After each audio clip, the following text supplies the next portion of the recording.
Queridas e queridos da comunidade Paz e Bem, estamos aqui hoje, nesta terça-feira, dia 17 de setembro de 2024, para apresentar o programa Paisagens de número 61.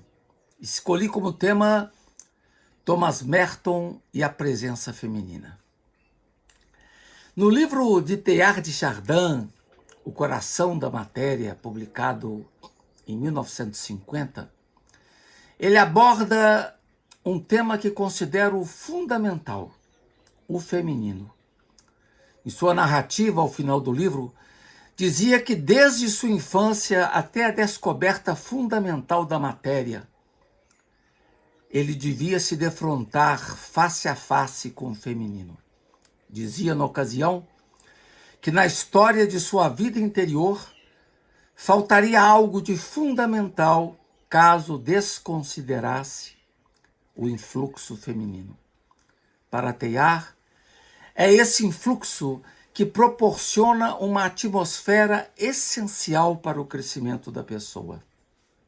Dizia ainda que nenhum acesso à maturidade e à plenitude espiritual é possível desconsiderando esse influxo sentimental e essa potencialização do amor.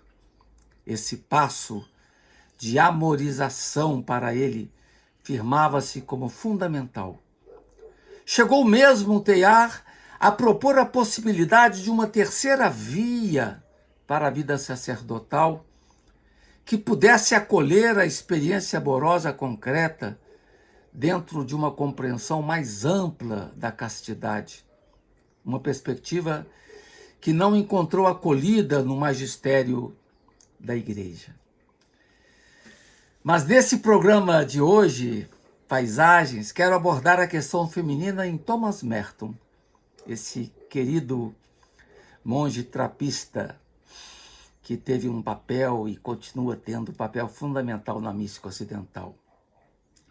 E isto partindo de um livro recente, publicado em Portugal, de autoria de Maria Cristina Inonhez Sanz, A Sinfonia Feminina Incompleta de Thomas Merton, editora Paulinas, 2023, que é este livro aqui.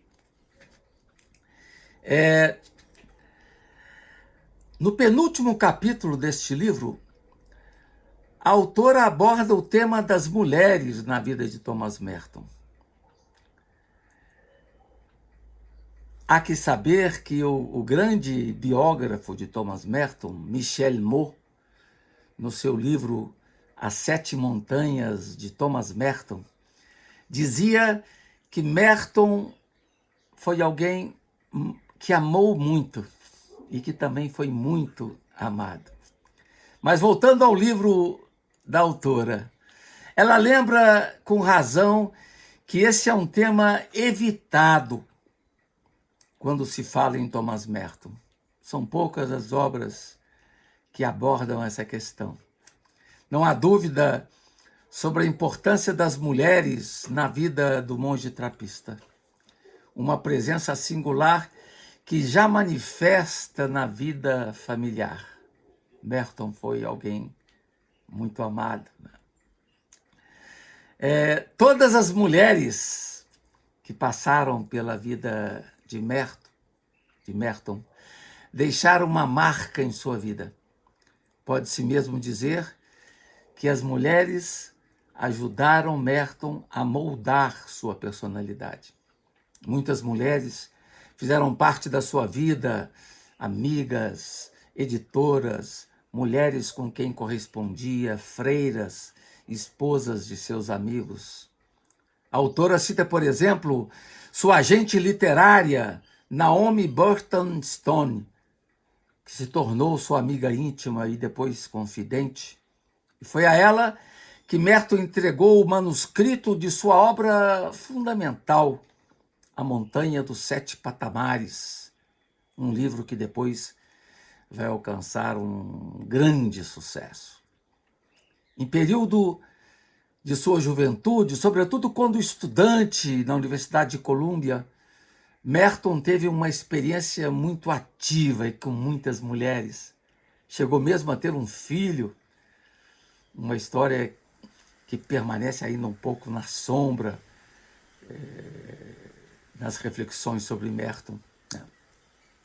Em página de seu diário, com data de 1965, Merton chega a mencionar a possibilidade de eremitas casados, algo incomum na literatura sobre o tempo. Ele dizia: não vejo por que um homem não possa amar a Deus e a uma mulher ao mesmo tempo.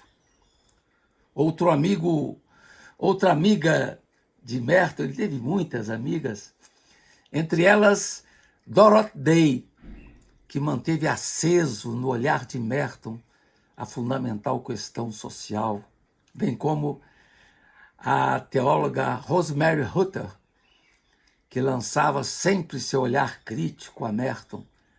Ela questionava aquilo que considerava o estilo de vida de um místico zen, meio desligado dos conflitos sociais na ocular dela. E Merton ficava um pouco na defensiva a seu respeito. Merton recebia amigas em seu eremitério, né? Como, por exemplo, a compositora e cantora famosa americana Joan Baez. Ele a recebeu no eremitério no dia 8 de dezembro de 1966. Sobre ela, ele disse: gosto muito dela. Sei que ela também gosta de mim. Joan Baez tinha dito a Merton que tinha descoberto a oração lendo seus livros. E Merton relata que Joan Baez tinha uma pureza de coração impressionante, uma pessoa preciosa, autêntica e totalmente humana. Mas o grande amor da vida de Merton foi Amy, que alguns autores chegaram a nomear como Margie Smith. Essa relação de Merton com Amy foi abordada num dos volumes dos diários de Merton, precisamente o 6º volume, chamado Learning to Love, Aprendendo a Amar, publicado em 1998. Amy foi uma enfermeira que Merton conheceu durante uma de suas internações hospitalares. Merton, aos 50 anos, já tinha problemas complicados de saúde e teve várias internações. Numa delas, ele conheceu Amy, né? E os dois acabaram se apaixonando. Ela tinha sido mandada, ainda como estudante de enfermagem, para cuidar de Thomas Merton. Tinha a função de mudar as compressas nas coxas de Thomas Merton durante a sua internação. E ele diz a respeito no seu diário, em 31 de março de 1967. Lembro-me daqueles dias em que conversamos e rimos e nos demos tão bem que em uma semana estávamos apaixonados. Há que recordar que o período que vai de janeiro de 1966 a outubro de 1977 foi um período muito tumultuoso e perturbador para o Monte Trapista. Ele passava por mudanças pessoais muito fortes. Aos 50 anos de idade, Merton já estava fragilizado, como eu disse, né? Ele, então, tinha, na ocasião que começa a se relacionar com Amy, ele tinha o dobro da idade dela, tinha 51 anos, e ela tinha entre 20 e 30 anos, né? Quase a metade da idade de Thomas Merton. Com ela, Nasceu então uma ternura especial, e Merton relata em seu diário, em certo momento, diz ele: tenho de pensar em meu modo de lidar com o problema dessa ternura. E isso está registrado nessa síntese dos diários de Merton, publicada em português, que é muito bonita, Merton na Intimidade, que foi traduzido ao português pelo grande Frois, né? Que hoje mora em Petrópolis. Né? Bom, então nasce essa ternura entre os dois. Né? Em página de seu diário, em 10 de abril de 1966, num domingo de Páscoa, Merton fala da sua afeição por M. Ele diz: já estávamos talvez ficando amigos demais. A afeição dela por Merton foi de enorme ajuda, recorda ele. Como ele mesmo reconhece, uma enorme ajuda para trazê-lo rapidamente de volta à vida. Dizia na mesma página de seu diário: sinto uma profunda necessidade emocional de companhia e amor femininos.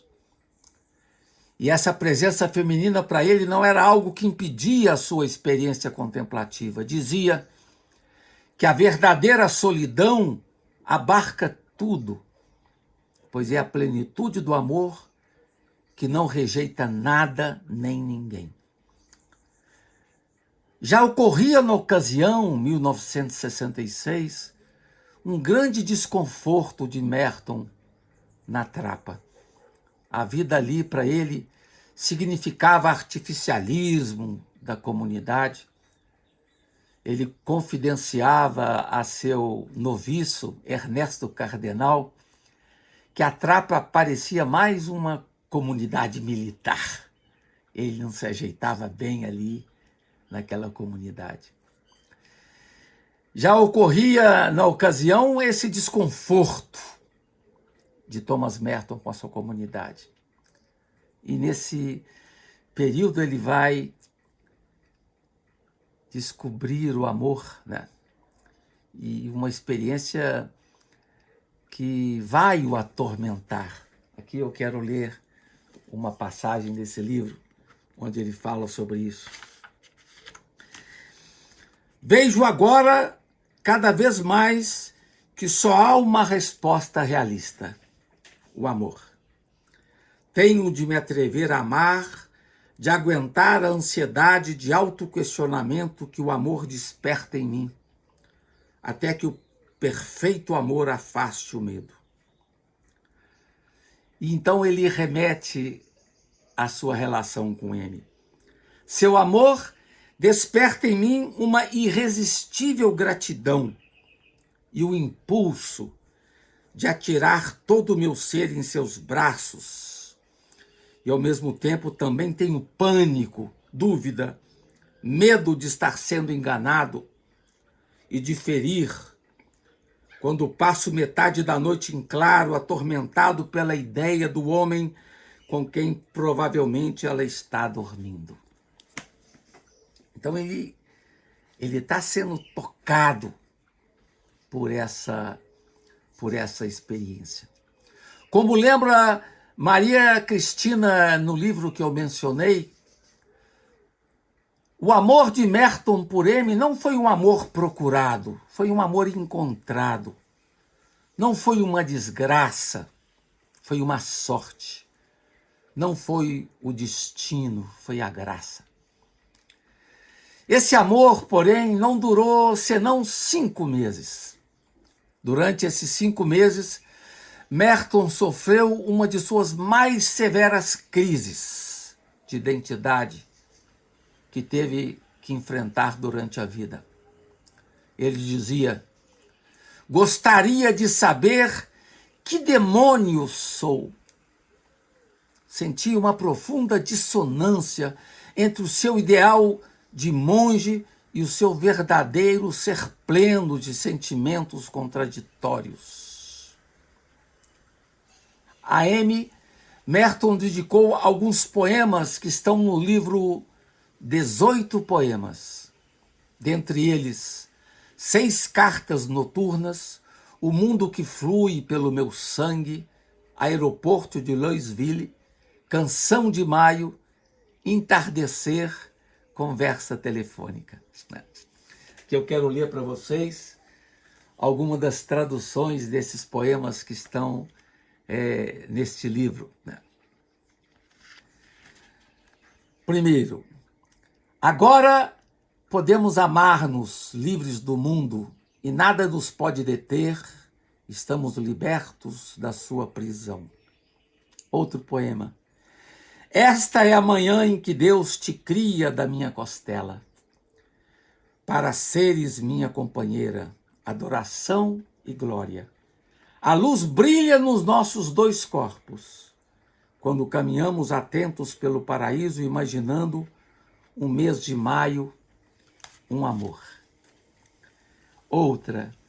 O amor é uma escola onde se descobrem amantes e com muito cuidado se moldam como fazem as mães. Com tolerância e silêncio constantes, construindo uma e outra vez o reluzente corpo inocente do outro. Resta-me apenas a vaga fragrância dos teus lábios e dos teus longos cabelos. Por fim, o amor total não chega a cristalizar sem que se dê conta da sua fragilidade. O amor triunfa, porque é um mau negócio e tudo perde. O amor não pode nascer sem que os 2 amantes se tenham arruinado.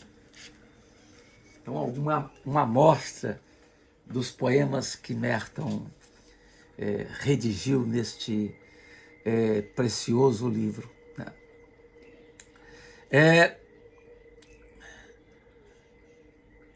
Para Merton, foi então uma experiência nova e revigorante que o reconciliou com aquele elemento feminino que tanto fervilhou em sua vida.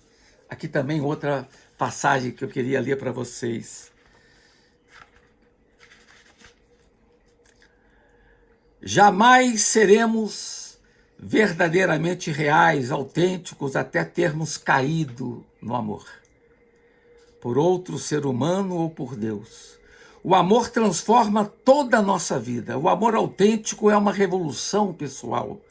O amor toma as nossas ideias, os nossos desejos e as nossas ações e une-os numa experiência e numa realidade vivente que é um novo nós, dizia Merton. Esse amor, porém, teve um fim doloroso.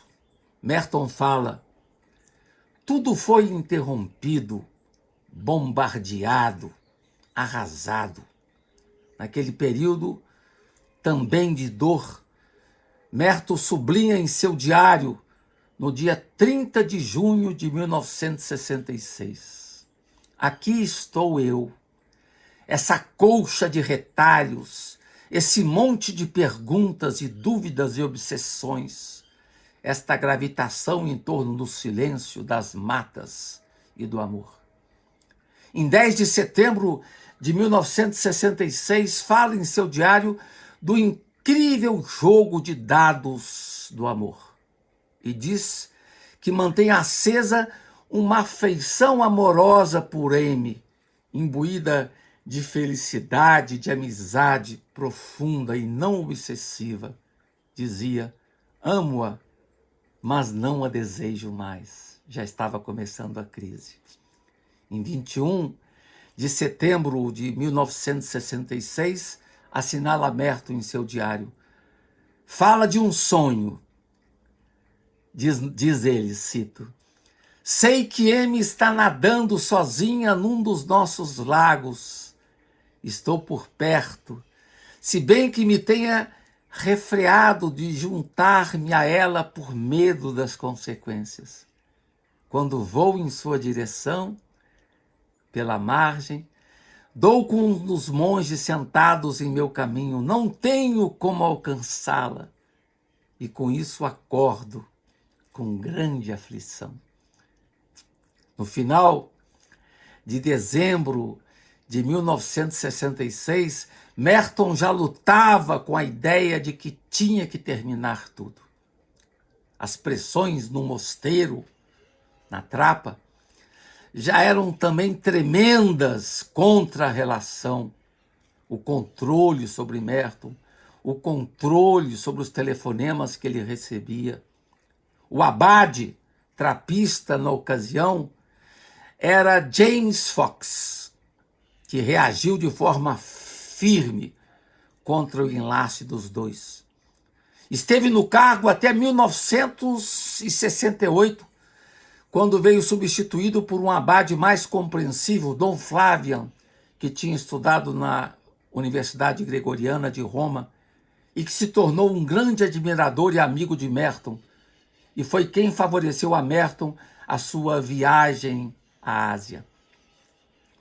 Um ano depois que encontrou pela primeira vez M no hospital, no dia 31 de março de 1967, ele relembra a alegria daquele encontro e no que aquilo tinha gerado como experiência de amor.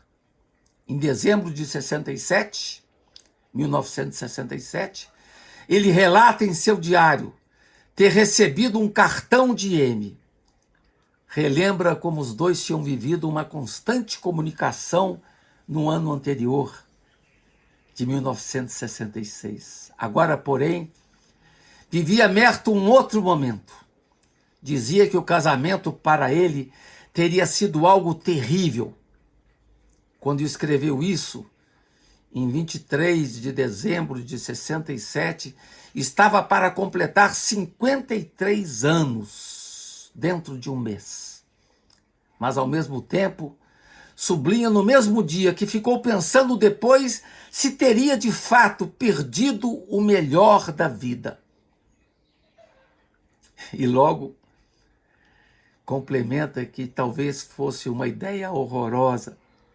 Relata em seu diário, no dia 20 de agosto de 1968, dia de São Bernardo, que queimou todas as cartas de M. Que coisa triste, né? Queimou todas as cartas, sem sequer dar uma olhada a nenhuma delas.